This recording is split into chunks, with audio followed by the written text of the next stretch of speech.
I was on a roll when I entered the system of entertainment, theater, television, and film.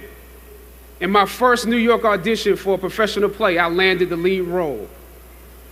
From that play, I got my first agent. From that agent, I got an on-screen audition. It was a soap opera. It wasn't Third Watch. It was a soap opera on a major network. I scored that role too.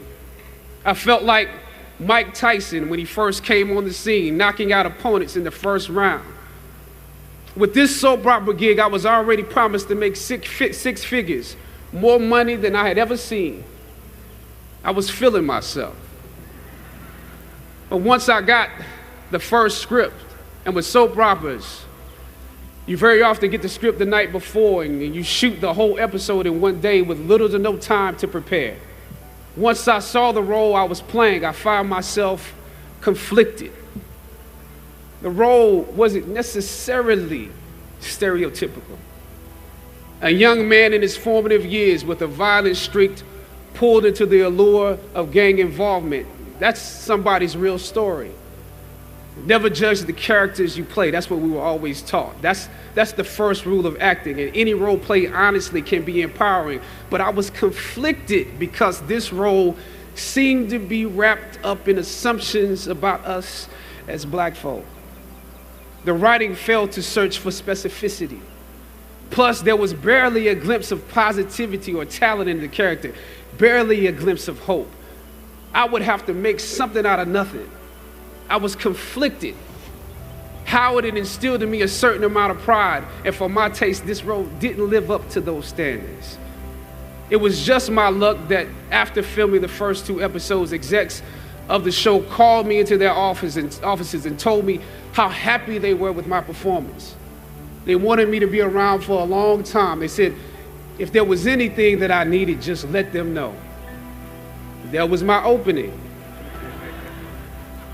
I decided to ask them some simple questions about the background of my character, questions that I felt were pertinent to the plot. Question number 1, where's my father?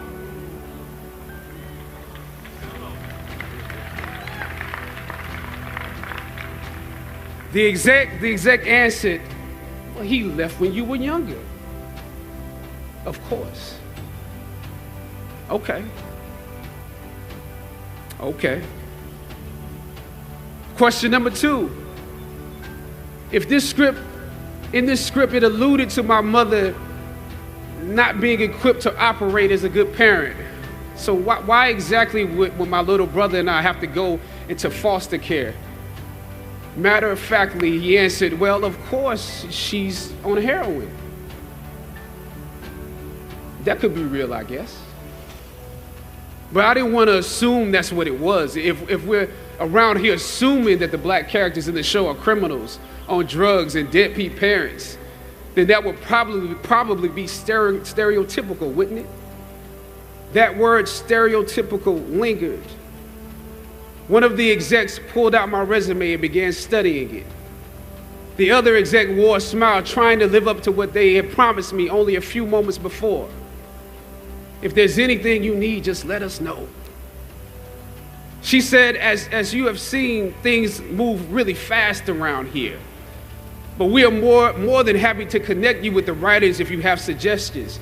Yeah, I said, that would be great. I said, because I'm just trying to do my homework on this. I didn't know if you guys had decided on all the facts, but maybe there's some things we could come up with, some talent or gift that we could build. Maybe he's really good at math or something.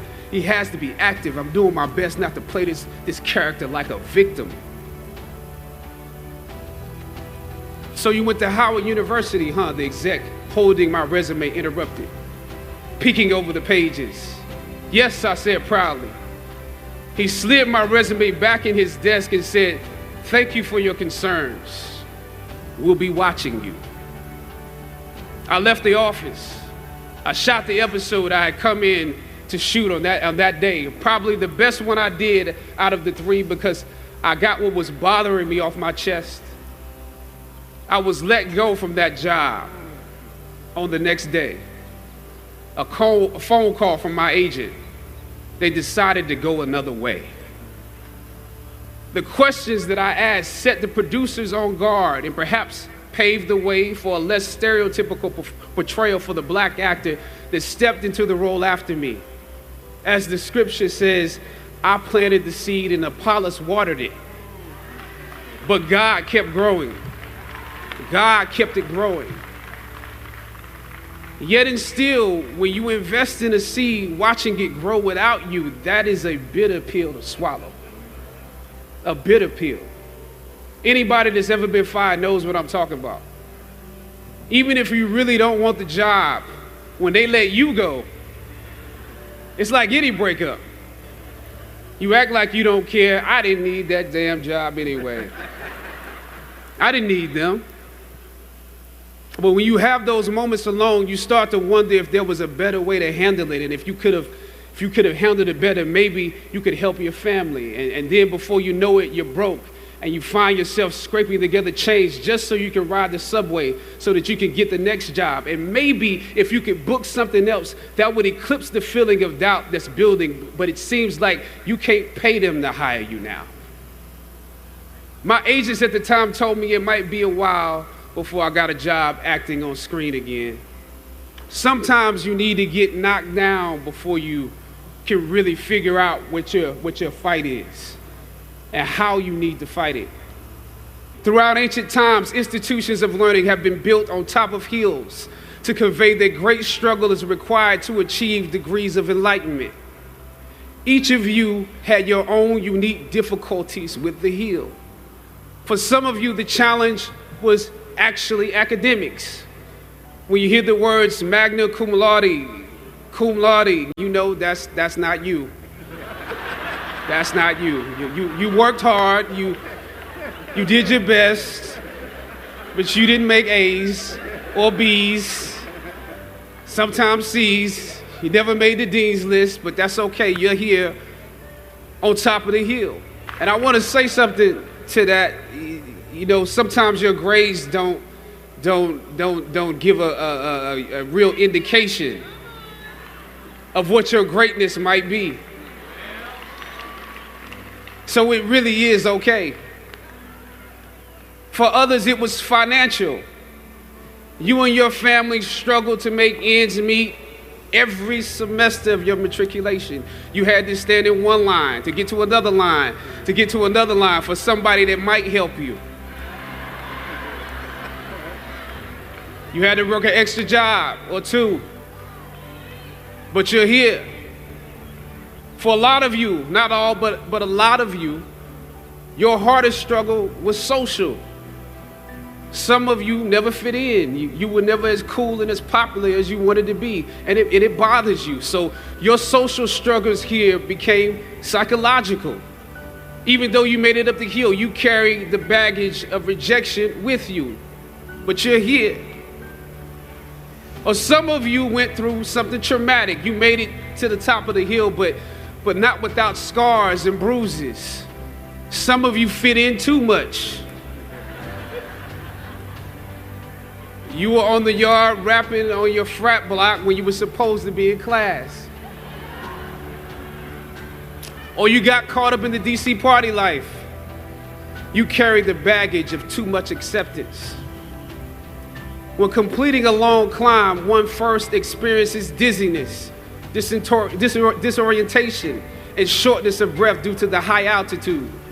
But once you become accustomed to the climb, your mind opens up to the tranquility of the triumph.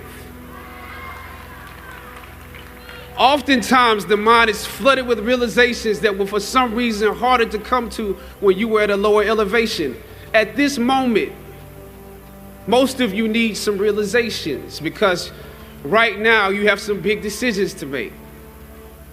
Right now, I urge you, in your breath, in your eyes, in your consciousness, invest in the importance of this moment and cherish it. I know, savor the taste of your triumphs today.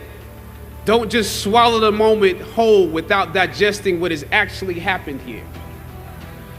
Look down over what you conquered and appreciate what God has brought you through. I remember walking across this yard on what seemed to be a random day my head down, lost in my own world of issues, like many of you do daily. I'm almost at the center of the yard. I raised my head and Muhammad Ali was walking towards me.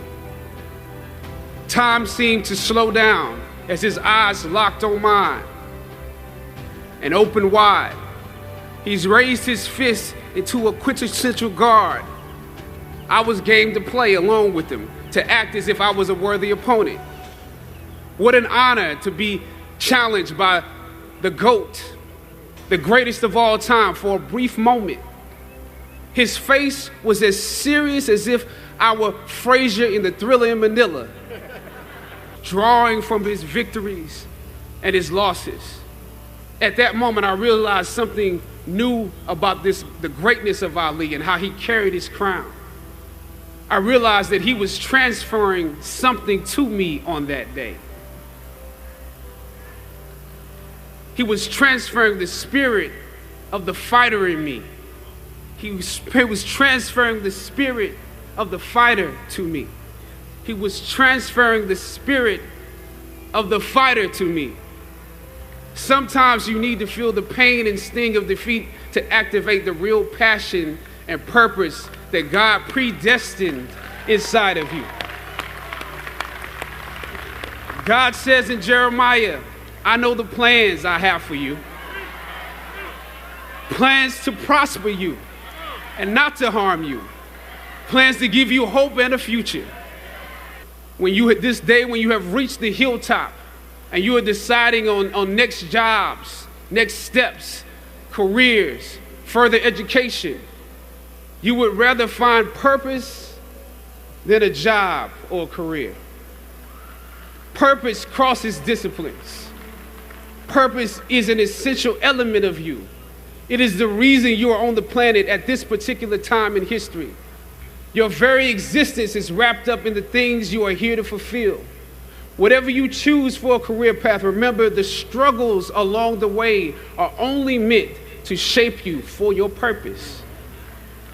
When I dare to challenge the system that would relegate us to victims and stereotypes with no clear historical backgrounds, no hopes or talents, when I questioned that method of portrayal, a different path opened up for me.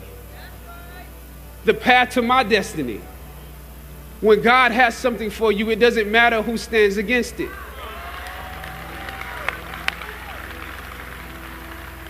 God will move someone that's holding you back away from a door and put someone there who will open it for you. If it's meant for you,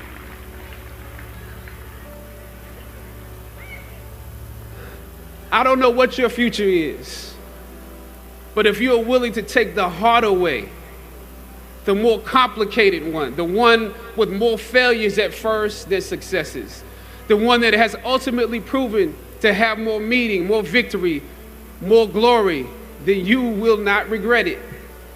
The light of new realization shines on you today.